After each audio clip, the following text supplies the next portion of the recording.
Welcome our speaker, Mr. Andile Mngxitama. He's an editor of Frank Talk. He claimed to update Black consciousness in the 21st century. He's a columnist in Sowetan, Mail and Guardian, and he's also associated with September National Imbizo. Mr. Mngxitama, over to you.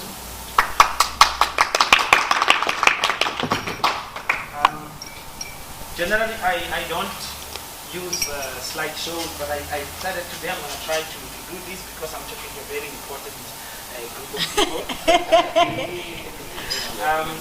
And I will quickly just sketch some of my ideas about,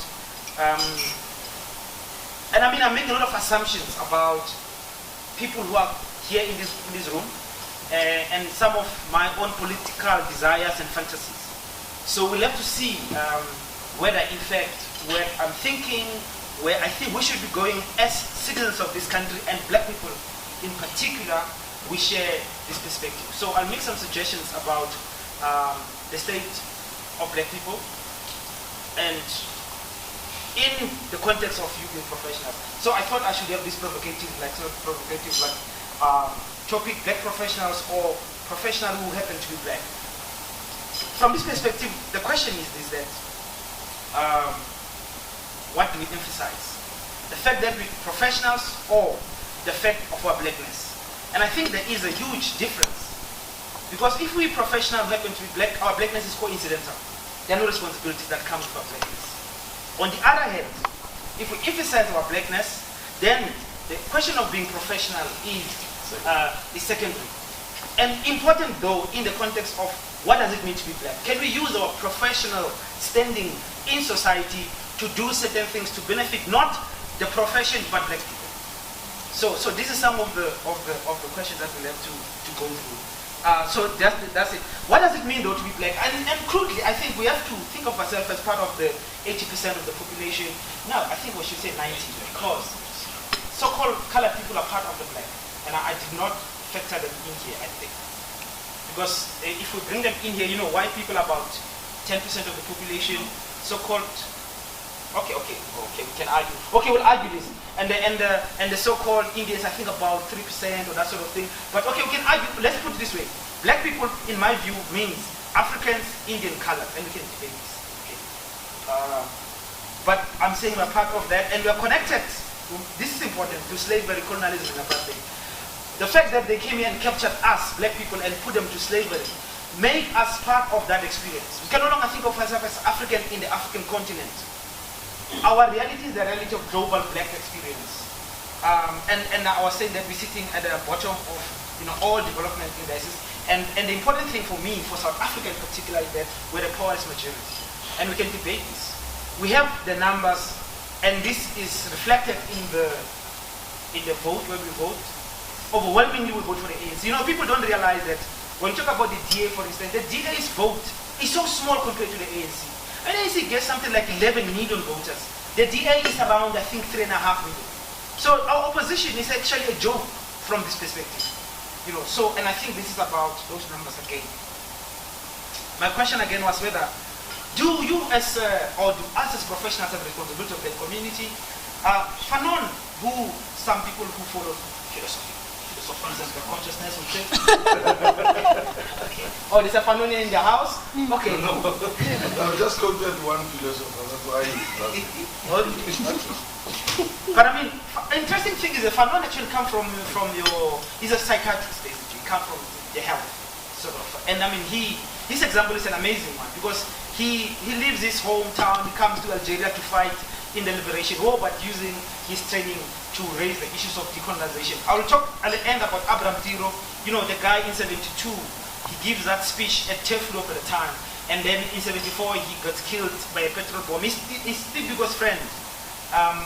And then I think two examples for people in your profession. Che Guevara and Biko. You must remember Che Guevara is a medical doctor. And when he was final student, just before he travels through Latin America, he looks at the condition of his people. And he was shocked by this. And then he goes back to university to finish his degree. And he becomes a qualified doctor. And then, of course, he hookups with Fidel Castro. they start a whole revolution that we know has brought about the Cuban experience. I mean, this guy knew that as a single doctor, he could try to go work in a hospital, but will not resolve the health questions of his people. If it is not a systematic policy driven by a caring government, you need to have a state that is responsible for you. If individuals here, however committed you are, and I know a lot of black people talk about excellence and so on, it's not going to take you very far. It can take you far as an individual who can make some money. Because if you're a great doctor, dental, somebody will go, all of us, you make your money. But it has not solved the majority of people will not benefit from that. It is systemic. We have to understand, we deal with a systemic problem when we deal with the health question. Until you have a government that is responsible, that puts resources, that supports its people, you're not going to solve this issue. So that's why, instead of going to hospital to go and help people, he takes an AK-47. This is what Che Guevara did. Together with Castro, another professional, of course. Castro was an advocate. They take AK-47s, they shoot their way to Havana and institute perhaps the most exciting experience of human, shall we say, development. I mean, up to now, Cuba, without resources, sits on top of the health. If you go check those indices in the world, it sits right on top. It's doing even better than the USA, precisely because of a commitment to people rather than, I would imagine, to just the profession. And under certain circumstances. Now I ask this question. In South Africa we have black things, Black Management Forum, Forum for Black Journalists, the MK Veterans Association. I don't know, you guys have been here out in the boonies for a while now, but if you go back, you'll see the Mail and Guardian has got another report again about how this MK Veterans Association is making money, not so much for people who went out and fought, but for the leaders at the top. The same, I argue, is true with the Black Management Forum, even the Black Journalists. I mean, of course, that one is closed by and large. I don't know, you know the story. If you read one of my publications out there called, we have them, Blacks Can Be Racist, the whole story is there. This guy said a meeting with Zuma, in a closed meeting, before as president, white journalists push themselves. Like now, if they came here and forced themselves into this, your white colleagues, if they were to do this and you kick them out, they'll take you to the Human Rights Commission, and the decision would be, you have no right to do that. In terms of South African law and the Constitution, as we understand it now, you are not allowed to have a blacks only, Africans only organization. Yes. In fact, a decision is there. It was made by the Commission. And this forum, Black journalists, appealed the decision. They lost the decision. I saw the appeal was written by that great advocate, Morian, that guy. Now this is why you have to think, if again go back to this black thing. A constitution of black people in a black country says you can't have a black organization which is not supervised by white people. This is the bottom line of this. Our whole system of thinking is such that we can't trust black people to be alone to discuss matters that affect them. I think black people, when even if we don't say anything radical, by virtue of being together as black people, it threatens the system. It comes from slavery. Slaves were not allowed to be together for too long because the master always worried, hey, this slave now, what are they planning? You see? Even now, I imagine. But let me just say, there's a last comment around that is, you have to think about where you place yourself as this association. Are you an association that is interested in its members' interests outside of societal interests? Just like you can end up making your money and getting maybe the ANC to listen to you, government, making things slightly better for you, but you don't give a fuck about, everyone else. So this is the question that you guys have, I think, to answer to yourself. I was going to talk a lot about these issues. I just put them up here. I think, if we think about where we are now, we can't avoid these questions, this shopping list. I mean, there is issue of racism, inequality, crime, and I'll go through some of them quickly, but not all of them.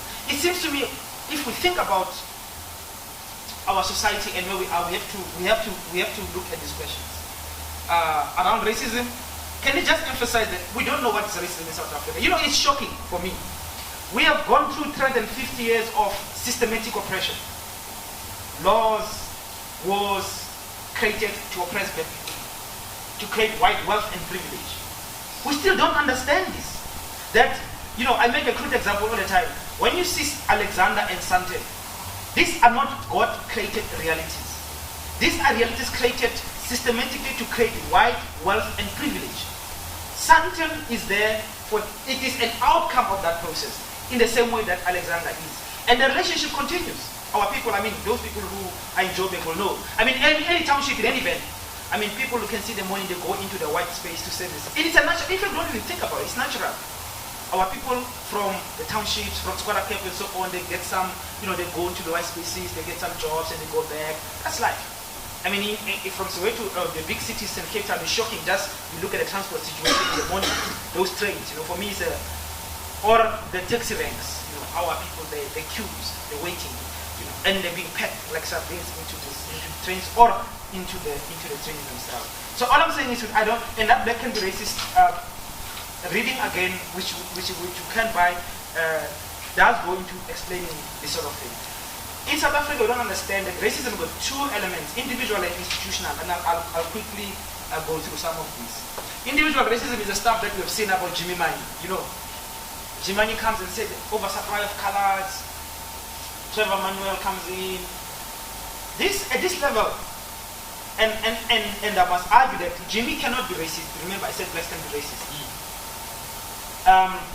At worst, Jimmy can be accused of being a tribalist if there's evidence to show that he was denigrating or he was saying things. But if the context of that thing, I'm not going to go into it. It's not true actually that Jimmy was interpreting a piece of legislation that says representation and management is by national numbers. So if you're 10% of the population, all a company needs to do is to say we have 10% management and that's it. Now, if you're in the Western Cape, you are 54% of the population. It means that if you reach 10% and you're in the Western Cape, the majority of yours cannot claim promotion in management structures through this piece of legislation. Jimmy makes the point, if you go to Mpumalanga, actually, in management structures there, only 3% or so of the colored people are there. So you have a better chance if you're a professional and you want to go. So, of course, it's an oversupply and so on. But Trevor Manuel thing about COSA is... it was unfortunate. The point I'm making, and I'll invite you all to a talk I want to do on how we're outmaneuvered by the extreme right wing in terms of this issue. You know, remember, the Jimmy Mani tape is a year old. Who went to get that tape and brought it to public arena again? You know, it was Solidarity. Who is Solidarity? Part of AfriForum. Who is AfriForum? Part of the Freedom Front and the Broederbond and the DA indirectly. Who are these people? Part of the white establishment. So what they've done in the Western Cape, very smart, and I give it this to them. They introduced a controversy to create paranoia among black people at the time of elections. To say to the colored community, you can't vote for the ANC because you see Jimmy Mani said this sort of thing. And the ANC, I think, failed to respond to this, including Jimmy Mani. But what I appreciate about white people is their capacity to be strategic in instigating black-on-black violence amongst ourselves. Because I think this thing was about that. And so we're gonna have a nice presentation.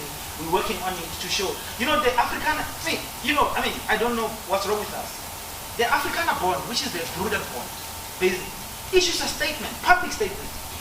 If you think about it, I mean, the Jewish people, or even the Germans in Germany today, a group which is, I mean, neo-Nazi, could never come to public and say, you know, we support what is going on. These people have organized the mass murder of black people. We allow them to operate and have organizations in our country. At the same time, our constitution does not allow black people to organize themselves as black. You gotta think about this stuff.